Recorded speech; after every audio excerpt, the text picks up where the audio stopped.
C'era una volta un soldato di nome Longino, forte e coraggioso. La sua vita era fatta di battaglie e doveri, e quel giorno sembrava uno come tanti.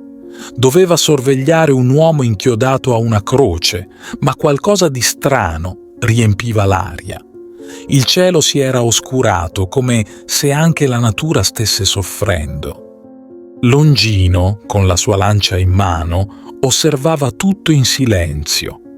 Quando quell'uomo sulla croce esalò il suo ultimo respiro, accadde qualcosa di straordinario.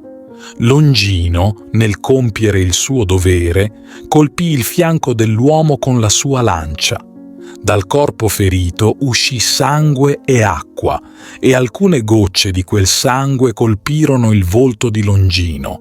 In quel momento qualcosa cambiò dentro di lui.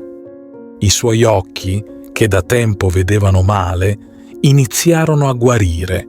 Sentì una luce interiore, come se la vista che stava recuperando non fosse solo fisica, ma anche spirituale.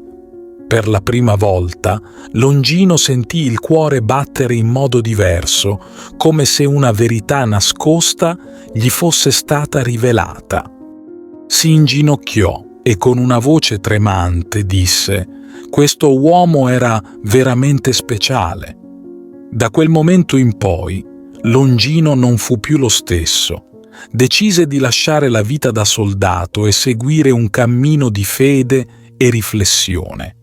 Si allontanò da tutto ciò che conosceva per vivere una vita diversa, più vicina a quel senso di pace e verità che aveva trovato quel giorno sotto la croce. La sua voce, però, non fu mai silenziosa. Anche quando cercarono di farlo tacere, la sua fede rimase più forte di ogni avversità. Longino non smise mai di credere, anche quando affrontò il dolore e la sofferenza.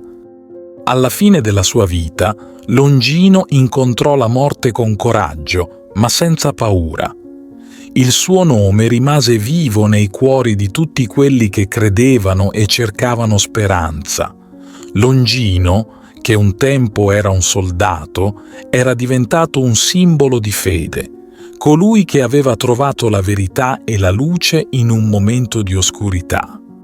E così la sua storia continuò a essere raccontata come un esempio di speranza, di rinascita e di luce che può essere trovata anche nei momenti più difficili. Ti invito calorosamente a iscriverti al nostro canale per darci supporto e permetterci di continuare a creare nuovi video che condividono storie ed esperienze ispiratrici. La tua iscrizione è un prezioso sostegno che ci motiva a condividere più contenuti di valore e a diffondere messaggi di speranza, fede e crescita personale. Grazie di cuore.